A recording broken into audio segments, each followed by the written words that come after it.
We are still in the first round of the Swiss stage. We apologize for our tardiness. We were supposed to get started a little bit earlier, but it's all good because we are here now. And today we have what should be a banger of a matchup. ISU Maroon facing off against Omega Oblivion. I cannot wait to see what this brings. We have ISU Maroon coming in as a new team and the Omega Esports company offering up their team Oblivion to us. Now, Omega Oblivion coming in as a little bit of a higher ranked team than ISU Maroon, but we are still holding out some hope that we can get to a map 3 in this best of 3 series. As I've stated in my previous streams, we are changing things up here at Seasons a little bit. We're doing the Swiss stage first to organize everybody into their divisions as we go into the round robin and eventually the playoffs. I am not here today with my dynamic duo CTH. Instead, I am here with Glitcher. Hello, and welcome. Thank you. That was a banging intro. That was really well done. That was impressive. It was really nice to the ears. But to kind of hark back on like the rank disparity that we talked about a little bit earlier. You know, I like to paint a little story real quick, is that when I was competing, I was the lowest ranked person on my team, but I still owned in the server. So, you know, it's not always about the shiny symbol that you get next to your name and on the ladder, right? This is cooperative play. We're reaching another level, so maybe that will have an impact on the series. Absolutely, and I can tell you from experience, especially coming from bronze, climbing up the ladder, it's not an easy thing, but like you said, sometimes the teams just click better, and that rank doesn't mean a thing. So we are going to hop into Flashpoint here as our first map. The home team, ISU, has elected to go Suravasa. We have not seen a new Junk City yet in this season. I am very much wondering if this is on purpose or about it. I'm upset about it. I'm gonna be honest. I like New Junk City. I want to think. Okay, this is not gameplay related at all. But Suravasa is pretty, right? Yeah. But I don't know. There's just something about the New Junk City. Like you go to that first point in the stadium, right? The crowd cheering whenever you capture a point or get a team ace, and that's just electric. But alas, this is the map that most people I've seen favor. Overall, it has more traditional styles of fights, your traditional choke points. It's less chaotic than New Junk City, which I guess these teams are looking for more structure.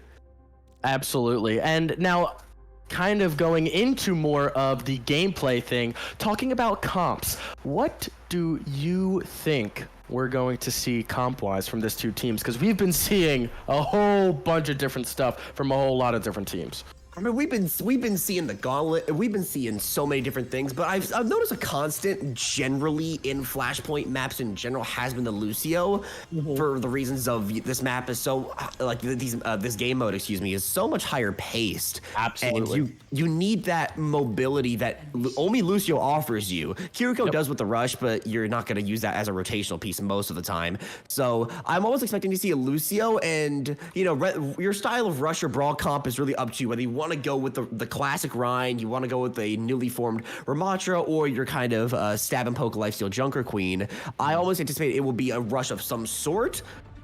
I mean, or the horse. The horse is also an option. I completely just zoned out and forgot about the horse, but absolutely. I mean, that's been the new meta in Overwatch League, but as we see here, opting for that poke on the left side with that Zen Ana, but that Reaper and Sojourn. Yeah, I mean, they're still in spawn. They're still in spawn now. They're still in spawn. This is true. They have 15 seconds to prove us wrong, but if ISU sticks with that, I will be pleasantly surprised. I definitely do agree. I'm a Zed enjoyer. I feel like a lot of people are, because it's a hero we see so rarely played, and it looks like it will be a stick for sticking with it. Yeah, and I mean, but on the side of Omega, you have that classic rush comp. I mean, Genji Soldier, Lucio Bap. You really can't go wrong here. So we will see how this ends up as the teams face off for the first time. 100%. I mean, the teams are going to go ahead and meet here in this upper ground choke point. The Ravenous Vortex is going to drop down onto Zen. Gonna get poked out here, trying to force a deflect. No crucial abilities forced yet, as just both teams are kind of posturing for point pressure. And it looks like Justin is going to go ahead and kind of take that point, but what a big anti. Dog. But G-Tech, oh my lord! Slice him down, headshot, axe, acrylic, Q grab Zen, but it seems all for naught, as ISU seems to be the team taking the first point.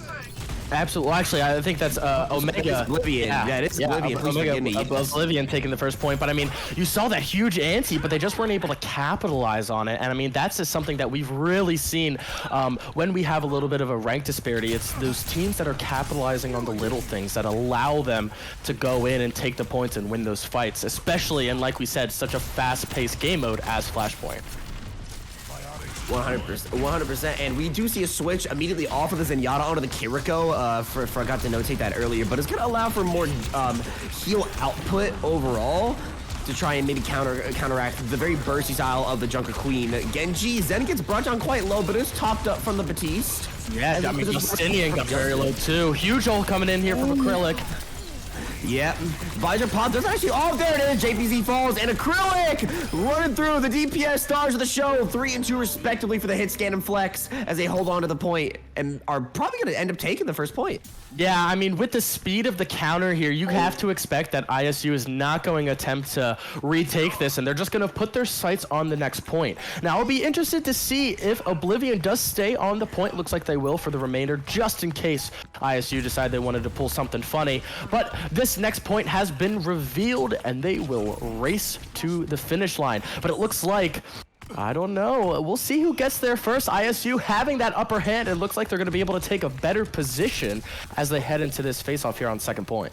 Not even just the better position, it's the speed, like I mentioned earlier. Oh, nice default to JPZ, but once again, the speed, allowing those rotations to come in faster. G-Tech gonna grab O-Dog with the knife, and even though the trade comes in from Monday, Zen is not having it. He slices and dices through the opposition, and there it goes. Oblivion grabbing it at the next point. This is looking scary. I mean, it's really looking like the DPS of Oblivion are just really making an impact. Yeah, making an impact on what's happening here. And when you are able to just call targets and kill, it's going to go super fast. I mean, I wouldn't be surprised if here especially with these ults coming online, ISU's going to have a tough time, although they will have a pretty significant ult bank of their own, but they're going to be going against 4 very strong ults on the side of Oblivion. I mean, that's a good point to bring up the ult bank, and there's the rush actually gonna get popped out. No time for me to talk about anything else. Widow gonna be popped to the counter, and the Blaze gonna pop out on a Q. Oh, no, I managed to trade it out though, so doesn't manage to find too much value. It's an even trade, DPS for DPS, but Tempo, nice grabbing Monday. That's a nice little kill to the amplification matrix, and the Rampage is gonna come through from Justin to try and find point purchase, but the beat and the lamp to make sure that sustain comes through. And in the end, Oblivion, through the sheer mechanical skill and massive ultimates, managed to pull through and hold on to second point, and it looks like that's gonna be it. Yeah, and I mean, here's the thing. I like the idea of what ISU were doing. They wanted to ult first. They wanted to be the ones that got that first say in, but I mean, Oblivion was just able to react so swiftly and so perfectly that it didn't even matter again. They do. Another touch. Oh, that's unfortunate. JPZ falls, and yeah, that was a dangerous fight to take, and they pay with their lives. They're gonna get a bad respawn now. Justin and O-Dog have to pray they don't get obliterated, but doesn't look like that's gonna be something they can avoid. Absolutely, and I mean, here now you think, now that they have that bad spawn and they're completely separated from their team, they have no ability to regroup before this next point, giving Oblivion just that much more of an advantage moving to the next point, no matter the distance. I mean, yeah, and you see the Brig is once again another swap out here. There's 3 supports for JPZ in 1 flashpoint. Man, that's great, but Tempo getting a little aggressive. But the Visor gonna come down. The nade to counter, but it doesn't seem like it's gonna matter. Lamp is dropped to make sure that there's plenty of extra health left on the field.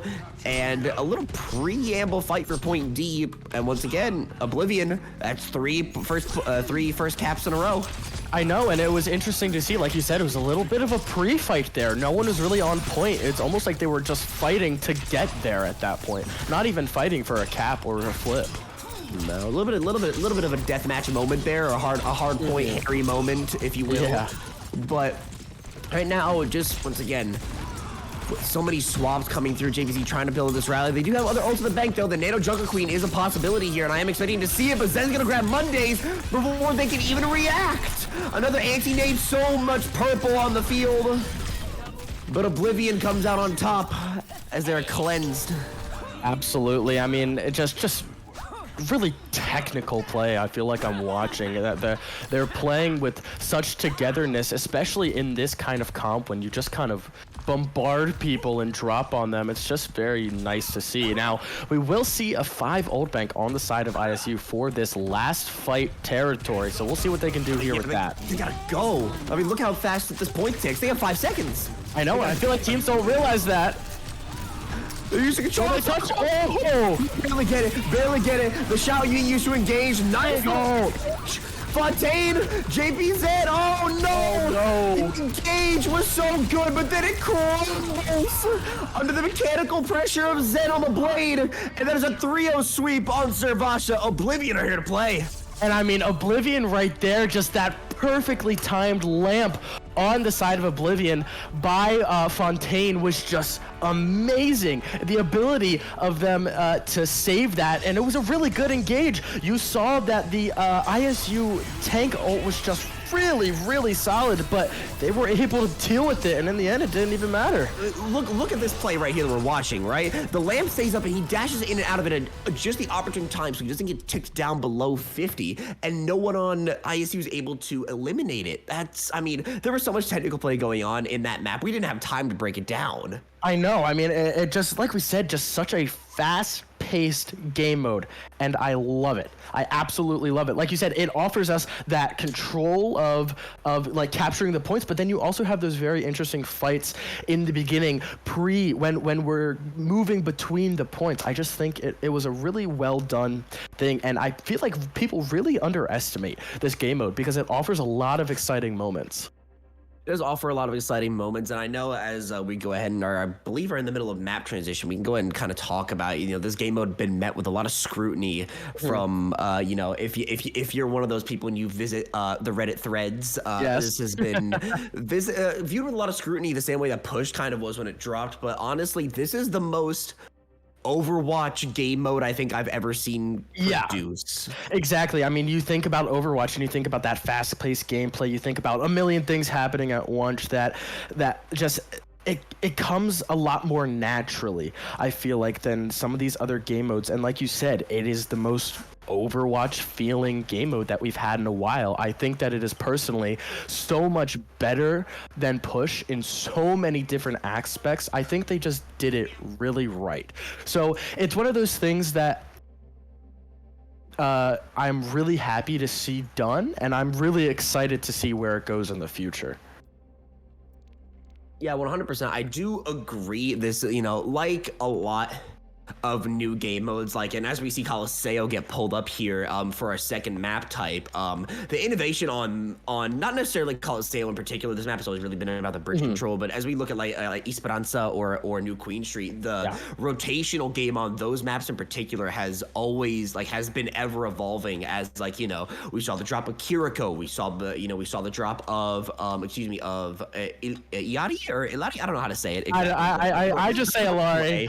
The correct way. But, yeah. You see, with a lot of the new supports coming out into the fold, you see how different teams rotate. And even if you look across regions, like if you're a DJ and you wake up at 2 a.m. my time to watch APAC. To watch APAC regions, of course. Hats off to you. Please message me in my DM so I can give you praise. But it's definitely, I mean, as we go into Push, I like actually having the two newer map types go first. So you kind of get to see it's Overwatch 2. There's no remnants of the past game, which I'm not saying is necessarily good or bad. It's just different, and I like that different perspective. Yeah, I mean, I know that a lot of people within Overwatch Seasons have kind of scratched their heads at the decision to have Flashpoint then Push for this BO3 Swiss round, but like you said, it's just something new, and it gets the teams playing these maps, and it gets them thinking about the game differently, and that's what I like, because it opens up the door to so many new things to be tried, and I'm all here for it. Now, I would not be surprised at all if we see a lot of the same comps here, because like we said,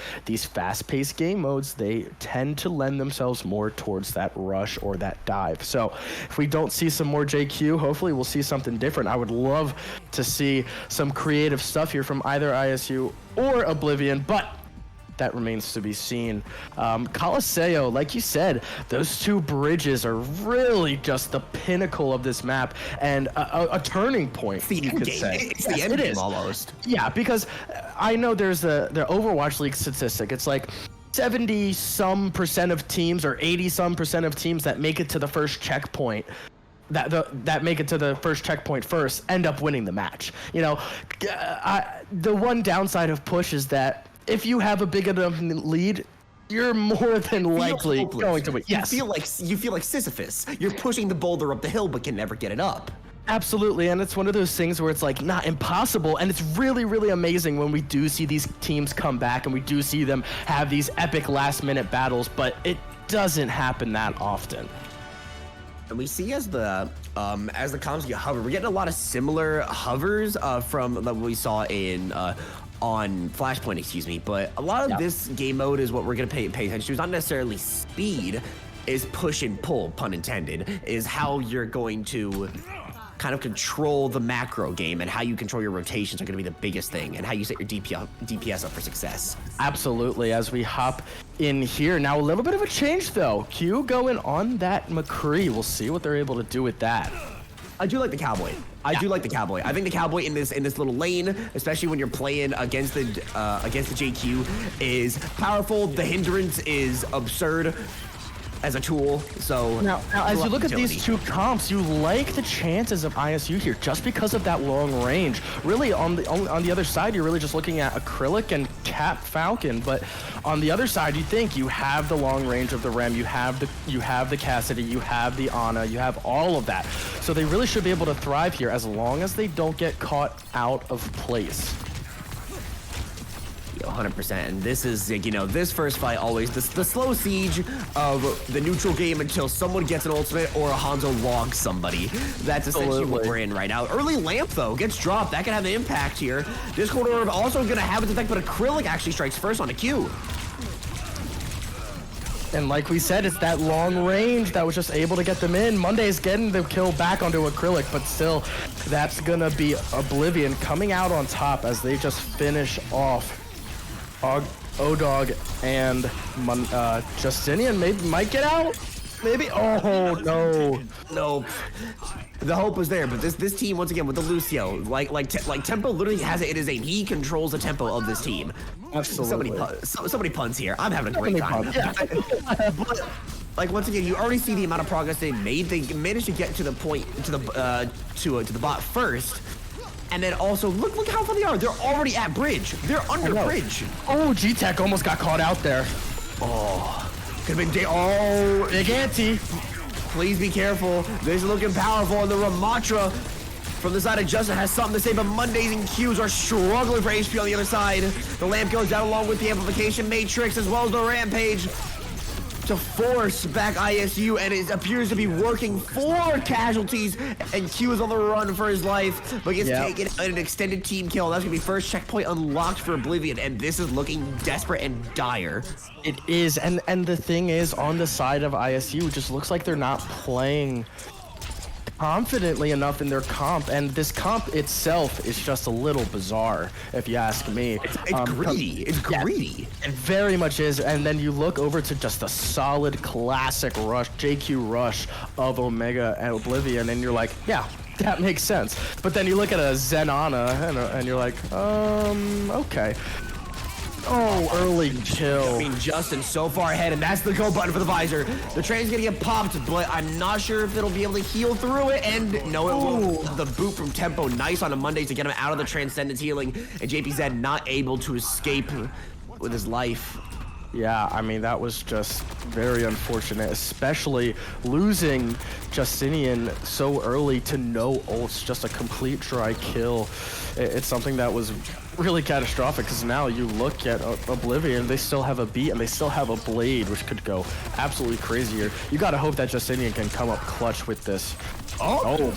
Monday with the log, long range, Hanzo expects it, and Q with another one, and Rampage, or I'm sorry, Annihilation popped here. Yeah. Really secure this fight, but it almost feels like wasted utility. It really does, and one of the most important utilities on push, in my personal opinion, just because of its area clearing ability, you can get so many people off of the bot or off of the point wherever you need them to be, and that was just a complete waste. Didn't even do any damage to anybody, I feel like. No, not really at all. Early Lamb's gonna get cleaved through. Justinian's gotta run his little heart out. But the barrier to counter the dragon, and oh, what an Ajax! Good morning! And somehow ISU have found their stride. They have woken up and have appeared in the server. And Acrylic just gonna get caught in the back line, but wait. might be able to escape. Oh, not the anti. Very good, Dog. Definitely gonna be able to escape though, but I mean, DPS coming in clutch there. Absolutely, that was a huge kill onto Jan. I mean, that was. If I feel like if Jan got that blade off, we were going to see that point flipped very quickly. Yeah, 100%. But life in the Miette here. Absolutely. We'll wait and see. Oh, big ult. Rampage coming through, and yep, I mean, just look at the kill feed. I don't even have to say anything. You guys know what the funny ability does. She runs him down. That's a team kill. Exactly. I mean, we might as well be useless over here. But I mean, just really great play, and the fact that they were able to just so cleanly win that fight with a singular ult, and they still have a visor and a window coming up that we should expect them to combo. I mean, yeah, but also on top of that, I mean, look at the speed of Yan building that blade. He lost that blade a team fight ago. Exactly. He's at 70%. Ooh, possibilities for some big picks here. Overclock to the window, gonna force the positioning. Nice little sonar to make sure that they all get caught out. Nice little anti. Acrylic dancing within an inch of his life. The lamp is gonna get popped down to trade. Overclock grab. Nice sleep. Oh, but they wake him up. Oh no! And there it is, Annihilation pop to try and lock it down to try and secure this fight, but Falcon locks down Justinian, greedy out of the LOS of JPZ. JPZ is so low. Oh, there he goes. catch him. Mondays as well, manages to grab tempo though. This is so scrappy. This is Raid's gameplay at its finest right here. Yan with the deflect. I mean, I don't even know what you do. Yeah, I mean, Oblivion has to back here. It's a 3v5, well, 3v4, but soon to be a 3v5. You cannot fight that. So they're just, I know. Yeah, I mean, burning clock. They're burning exactly. clock. Not only are they burning clock, but they're going to come back so strong. As you see, G-Tech already has another rampage up. Because of course, yep, we're gonna have Blade Rampage available here. Window B. It is going to be extremely deadly. I just have a feeling we're going to see a team kill here. It's possible, but Nano is available for the Rampage. That catches 4. It catches 4, and Kevin Falcon, okay, he's going to get all the kills for himself, why doesn't he? I mean, once again, I mean, you said about team kill, Q's with the back line, but it's a little stagger. There it is, the TK comes through. Yep. I mean, and like we said, only using the one ult again, and now you go into this fight with both support ults and that huge blade from Yan, as long as you just not get killed again. Oh, but big kill by Mondays. Again, getting these early picks. Where does he, I mean, that's a Hanzo moment, surely, but yeah. I mean, he's really putting in his shit for this team, and there's another one. Nice. And there we go. Now the rest of the team is starting to collapse. But the crucial thing to know here is the time bank, everyone. 2 minutes and 20 on the clock. That is not much time to work with, and they have to go damn near 100 meters.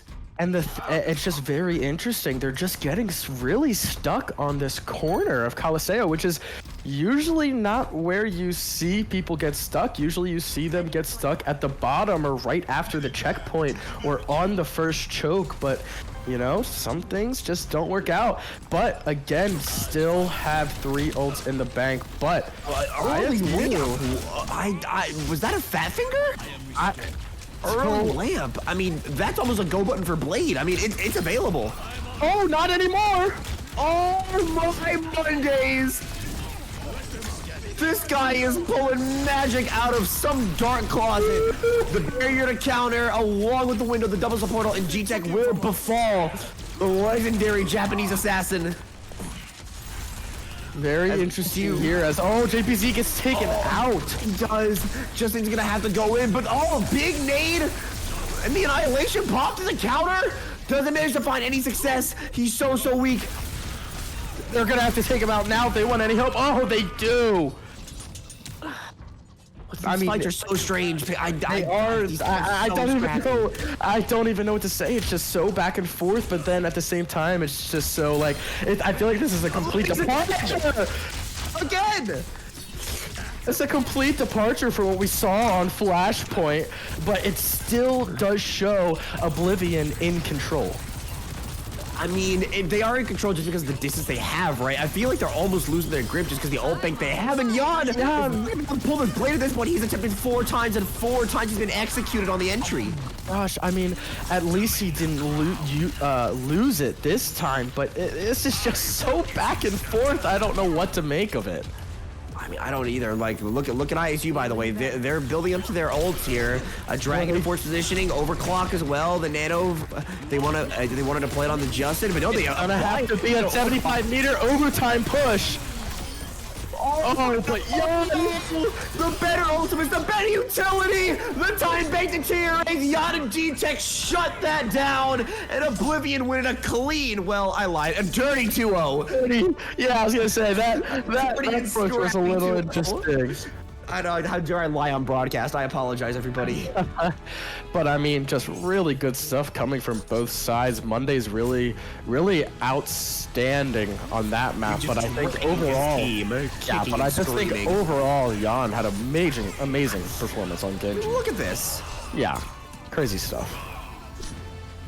Very, very good. I mean, do you have a man of the match contender? That's typically what we do around here. I mean yeah, I know we usually are going for an MVP here, but like, can we just do a team MVP? I mean, I guess. Every single person had a role, which obviously is Overwatch. It's a team-based game, but like, even the stuff we're not calling out all the time, right? Like the passive utility from Tempo, his amp it ups being so like cleanly executed. Falcon making sure he's landing those biotic rifle shots, making sure his team's topped up. I mean, the DPS and obviously you're on Jungle Queen, you're gonna frag. Yeah, so the kills speak for themselves, but. Everyone on the team just fried. I mean, that was a cooking if I've ever seen it. Yeah, I mean, I don't know though. I feel like Jan just had the more consistent. But saying that Jan only came in and played one map though, right? Because we had Zen. True. You had Zen in the first one. Yeah. You know what? I think this might be a first. I don't think I can do it. I mean, if I had to pick anybody, it's got to be. I mean, if I'm gonna pick anybody, probably at least for me, the JT play from G-Tech has got to be an option if I have to pick one. So I'll go ahead and see if I can bring him in here for a post-game interview. There you go. If I had, I believe I can if needed. Yeah, it looks like you're gonna need. Hold on. Let's let him know first. G-Tech. But yeah, I mean, what a performance. Interview time. Alrighty. Yeah, really good stuff here. I mean, like I said, it was a dirty 2-0, but that last map was fun. I enjoyed watching. That was great. For sure. All right, let's send him on the ladder.